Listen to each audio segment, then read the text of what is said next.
20. Konsep dasar. Pengukuran measurement. Pengukuran diartikan sebagai suatu tindakan atau proses untuk menentukan kuantitas dari sesuatu dan menghasilkan alternatif-alternatif jawaban. Dalam dunia pendidikan, pengukuran merupakan salah satu prosedur yang dapat ditempuh untuk melakukan evaluasi. Pengukuran dilakukan dalam rangka mengumpulkan informasi dan data yang diperlukan untuk membuat keputusan dalam evaluasi. Pada dasarnya, pengukuran merupakan kegiatan penentuan angka atau simbol bagi suatu objek sesuai dengan aturan tertentu yang ditentukan. Penentuan angka ini merupakan usaha untuk menggambarkan karakteristik suatu objek. Gagasan menetapkan angka dapat membantu dalam dua cara dalam memahami fenomena secara akurat. 1. Memungkinkan pengujian statistik, dan 2. Membantu memfasilitasi komunikasi yang lebih mudah karena orang memiliki gagasan yang jelas mengenai karakteristik tertentu. Selanjutnya, angka juga memberikan objektivitas dalam memahami suatu fenomena.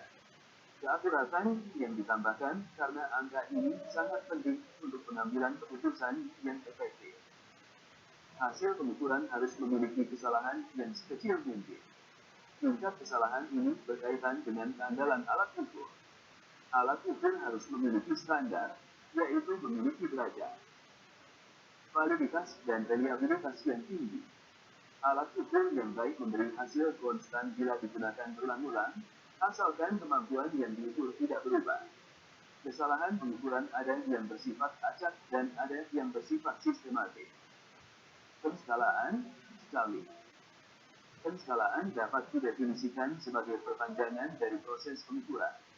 Untuk berhasil mengukur suatu fenomena tertentu, kita harus mengumpulkan data mentah yang tepat. Kesesuaian dari data mentah yang dikumpulkan tergantung langsung pada teknik penskalaan yang digunakan.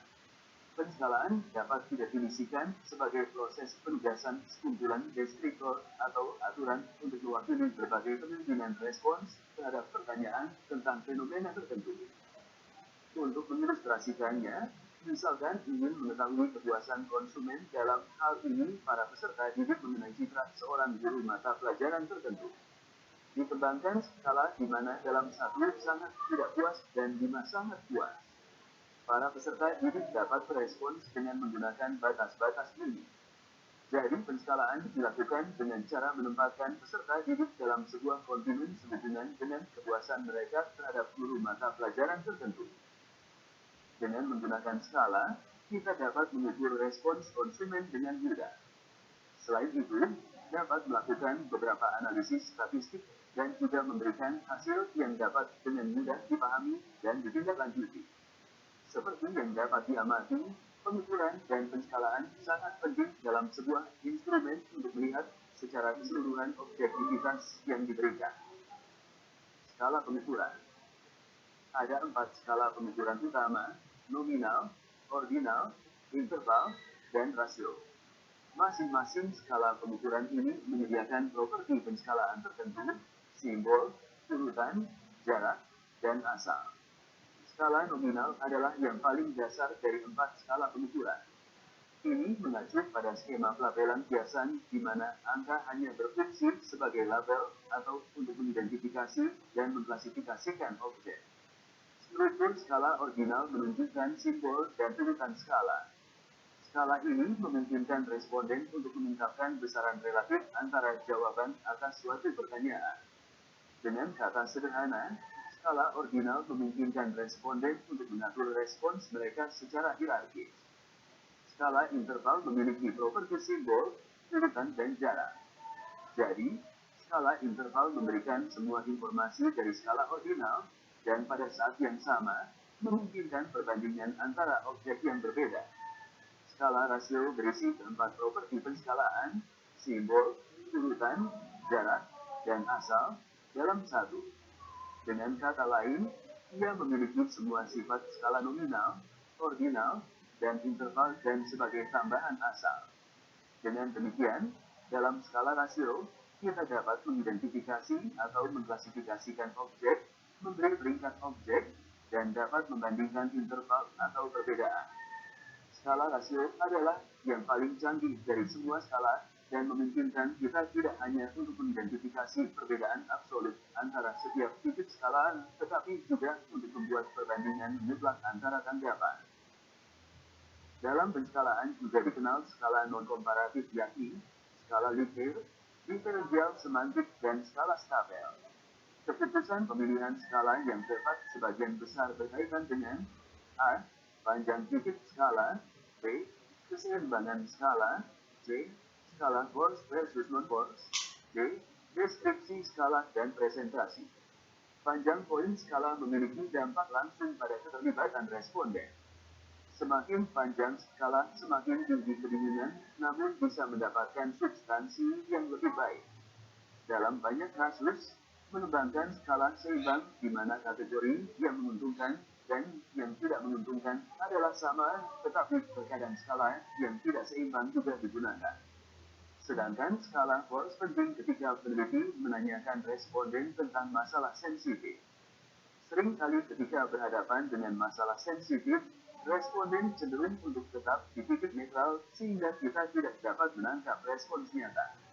Dalam keadaan seperti itu, skala force titik netralnya perlu dihilangkan sehingga cukup membantu. Usaha mengembangkan skala yang kuat dan tepat untuk mengukur fenomena tertentu menjadi sebuah keharusan, tetapi selalu timbul adanya kesalahan dalam pengukuran dikarenakan berbagai alasan, di antaranya A. Kesalahan responden. Karakteristik responden seperti kecerdasan, pendidikan dapat mempengaruhi nilai ujian. B. Faktor pribadi jangka pendek, seperti kelelahan, stres, kecemasan. C. Faktor-faktor situasional, seperti kebisingan di sekitar, keberadaan orang lain. D. Kesalahan penjelasan, seperti pembuatan pertanyaan dengan skala yang kurang pas. E. Kesalahan mekanis, seperti pencetakan yang buruk dan kesalahan perekaman. F. Kesalahan pewawancara, perbedaan pewawancara dan bias. G. Kesalahan analisis, metode analisis yang tidak tepat digunakan. Kesalahan yang disebutkan di atas dapat mempengaruhi hasil nyata yang dilaporkan. Definisi kesalahan terbagi dalam dua bagian, yaitu kesalahan sistematis dan kesalahan acak. Kesalahan sistematis mempengaruhi pengukuran secara konstan, sementara kesalahan acak, seperti namanya, bersifat acak. Untuk menghindari kesalahan termaksud 3 konstruksi dinamis dalam mengevaluasi penskalaan, di antaranya validitas dan reliabilitas. Validitas dapat diukur dengan memeriksa konten, kriteria, dan membangun validitas. Validitas konstruk dibagi menjadi 3 bagian, yaitu validitas konvergen, diskriminan, dan nomologis. Reliabilitas dapat dinilai dengan memeriksa uji atau uji ulang reliabilitas bentuk alternatif, dan reliabilitas konsistensi internal.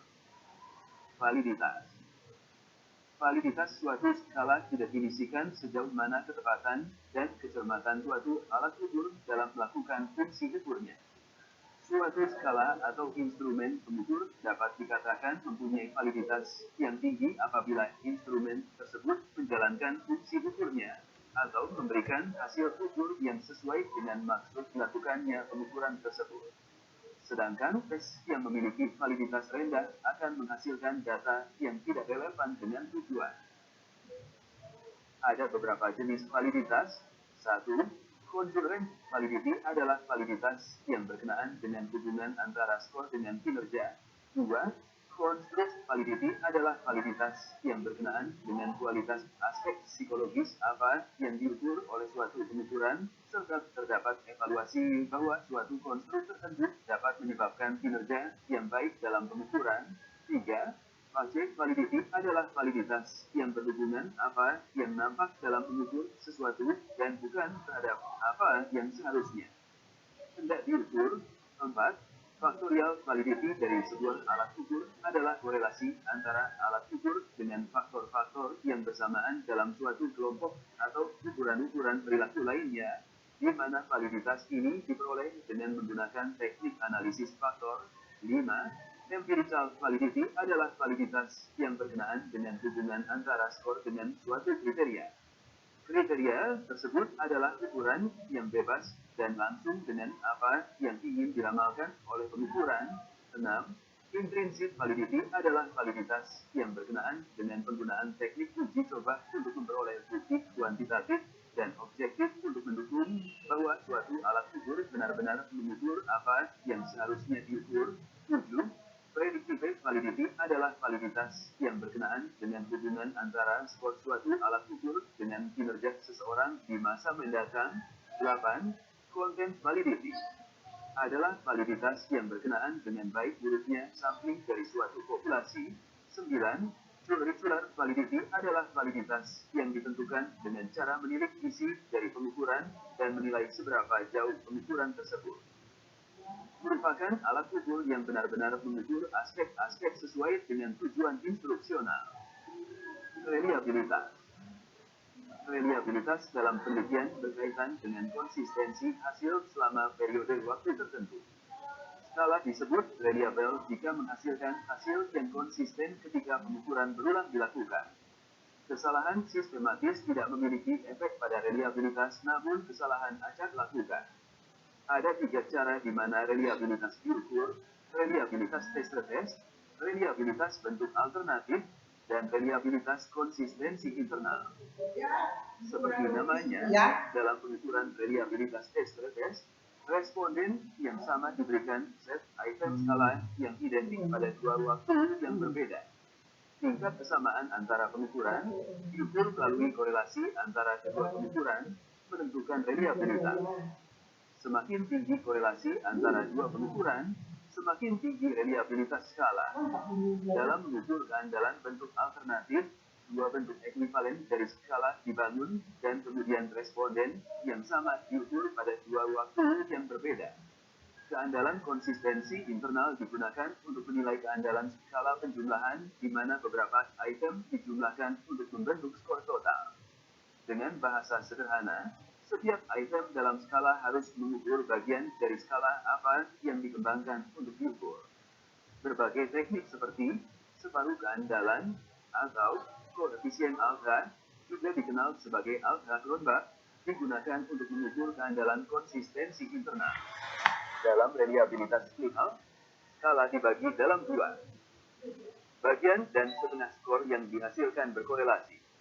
Korelasi yang tinggi antara kedua bagian menunjukkan konsistensi internal yang lebih tinggi. Dalam hal koefisien alpha, rata-rata dari semua koefisien split half mungkin dihitung. Nilai di atas 0,7 menunjukkan keandalan internal yang dapat diterima. Penilaian, assessment. Penilaian adalah suatu prosedur sistematis yang mencakup kegiatan mengumpulkan, menganalisis, serta menginterpretasikan informasi yang dapat digunakan untuk membuat kesimpulan tentang karakteristik seseorang atau objek. Penilaian juga bermakna mengambil suatu keputusan terhadap sesuatu dengan mengacu kepada ukuran tertentu seperti baik dan buruk, pandai atau bodoh, tinggi atau rendah, dan sebagainya. Dalam pendidikan, kegiatan penilaian adalah usaha untuk mengumpulkan berbagai informasi yang menyeluruh, berkesinambungan, objektif, tentang proses dan hasil belajar yang telah dicapai oleh peserta didik melalui kegiatan belajar mengajar yang dapat dijadikan dasar untuk menentukan perlakuan dan tindakan selanjutnya. Berdasarkan beberapa pengertian tentang penilaian, maka dapat dijelaskan bahwa penilaian adalah memperoleh, menganalisis, dan menafsirkan proses dan hasil belajar yang dilakukan secara sistematis dan terencana serta berkesinambungan. Penilaian ini meliputi perencanaan, proses, dan hasil pembelajaran. Secara khusus, dalam konteks pembelajaran di kelas, penilaian dilakukan untuk mengetahui kemajuan dan hasil belajar peserta didik, mendiagnosis kesulitan belajar, memberikan umpan balik perbaikan proses belajar mengajar, dan penentuan kenaikan kelas. Perbedaan mendasar antara pengukuran dan penilaian adalah bahwa pengukuran dilakukan untuk mengetahui kualitas secara kuantitatif tanpa interpretasi, sedangkan penilaian dilakukan untuk mengetahui kualitas secara kualitatif yang telah menggunakan interpretasi sehingga pengukuran yang dilakukan memiliki makna. Dalam dunia pendidikan, terdapat hubungan yang bersifat hierarkis antara pengukuran dan penilaian. Pengukuran membandingkan hasil pengamatan dengan kriteria tertentu. Penilaian menjelaskan dan menafsirkan hasil pengukuran. Penilaian berarti menilai sesuatu, sedangkan menilai itu mengandung arti mengambil keputusan terhadap sesuatu dengan berdasarkan pada ukuran atau kriteria tertentu. Pengukuran pada nilai SP. Dalam metode pengukuran nilai SP 2020 terdiri dari dua langkah, yakni pada langkah pertama pengukuran dilakukan terhadap aspek compliance dan langkah kedua dilakukan terhadap aspek performance sekolah madrasah. Adapun komponen-komponen yang dinilai terhadap kedua aspek tersebut adalah 1. Mutu lulusan, 2. Proses pembelajaran, 3. Guru, 4. Manajemen sekolah madrasah, 5. Kurikulum, 6. Penilaian, 7. Sarana prasarana, dan 8. Pembiayaan. Pada ISP 2020, 4 komponen akreditasi, yakni 1. Mutu lulusan, 2. Proses pembelajaran, 3. Guru, dan 4. Manajemen sekolah madrasah, disebut dengan komponen akreditasi utama yang mengukur kinerja, performance, satuan pendidikan, tabel 5. Setiap komponen akreditasi meliputi beberapa indikator subindikator. Acuan butir instrumen adalah indikator subindikator dari komponen, artinya setiap indikator subindikator dijabarkan menjadi butir instrumen. Indikator digunakan sebagai persyaratan pemenuhan komponen akreditasi dan bahan penjelasan dalam petunjuk teknis pengisian instrumen akreditasi satuan pendidikan. Tabel 5. Komponen dan indikator performance. 0. Komponen. Indikator. 1. Mutu lulusan. Karakter siswa. Kompetensi siswa. Kepuasan pemangku kepentingan. 2. Proses pembelajaran. Kualitas pembelajaran di kelas. Iklim belajar di sekolah. Pemanfaatan sarana prasarana pembelajaran. 3. Guru. Kompetensi guru. Pengembangan profesi guru. Inovasi dan kreativitas. 4. Manajemen sekolah. Pencapaian visi dan misi. Kompetensi kepala sekolah. Kepemimpinan kepala sekolah. Budaya sekolah madrasah.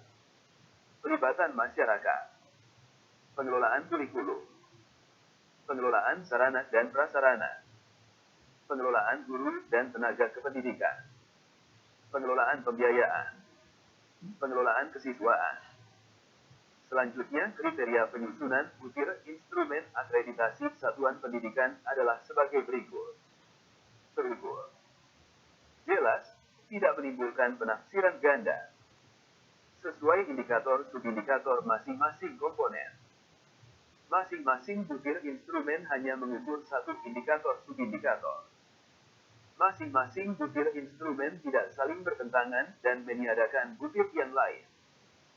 Penilaian pada ISP. Penilaian akhir hasil akreditasi untuk satuan pendidikan ditentukan berdasarkan dua tahap penilaian. Tahap pertama disebut sebagai asesmen kecukupan, yakni untuk mengecek semua syarat compliance yang dibutuhkan melalui instrumen akreditasi pendukung yang datanya diperoleh dari Dapodik, Data Pokok Pendidikan, Kemendikbud EMIS, Education Management Information System, Kemenak, dan sumber lain yang relevan. Apabila pada tahap pertama, satuan pendidikan layak atau memenuhi syarat, maka selanjutnya akan dilanjutkan pada tahap kedua yakni visitasi oleh asesor untuk menilai performance sekolah madrasah melalui instrumen akreditasi utama.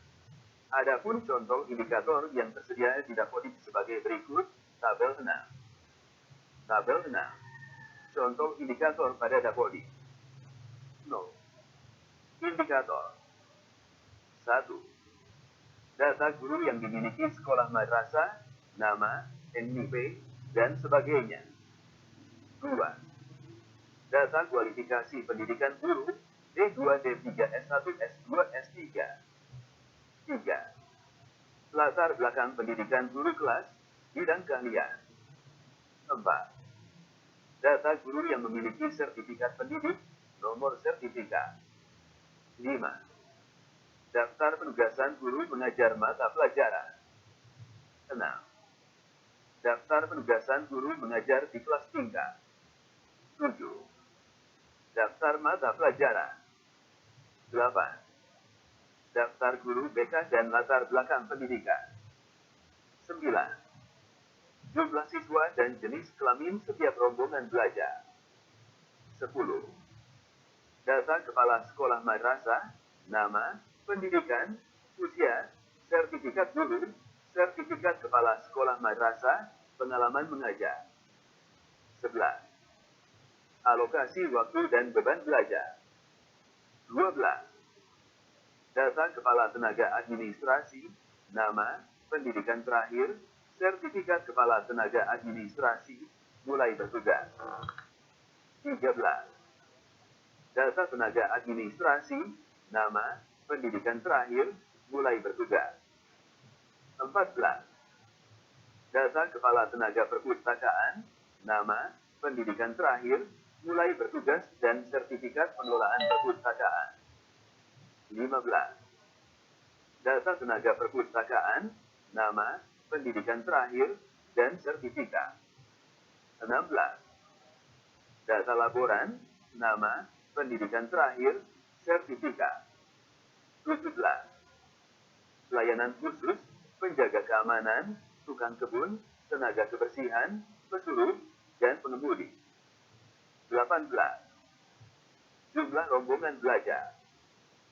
19. Luas lahan sekolah madrasah. 20. Luas lantai bangunan sekolah madrasah. 21. Daya listrik yang dimiliki sekolah madrasah. 22. Prasarana yang dimiliki sekolah madrasah. 23. Ruang kelas, jumlah rombongan belajar, jumlah ruang kelas, rata-rata ukuran kelas, dan kelengkapan sarana kelas. 24. Ruang perpustakaan, luas dan sarananya. 25. Laboratorium, luas dan prasarananya. 26. Ruang pimpinan, luas dan sarananya. 27. Ruang guru, luas ruang dan sarananya. 28. Ruang tenaga administrasi. 29. Tempat ibadah, luas dan sarananya. 30. Ruang BK, luas dan sarananya. 31. Ruang UKS, luas dan sarananya. 32. Ruang OSIS, luas dan sarananya. 33. Ruang jamban, luas dan sarananya. 34. Ruang gudang, luas dan sarananya. 35. Ruang praktik gambar teknik, luas dan sarananya. Sistem scoring dari dua aspek penilaian akreditasi mengikuti ketentuan sebagai berikut. Nilai keempat, 4. Komponen akreditasi utama terdiri atas 1. Mutu lulusan, 2. Proses pembelajaran, 3. Guru, dan 4. Manajemen sekolah madrasah, dihitung dengan bobot 85%. Nilai asesmen kecukupan dihitung dengan bobot 15%. Nilai akhir untuk menentukan peringkat akreditasi satuan pendidikan dihitung dengan penjumlahan nilai komponen.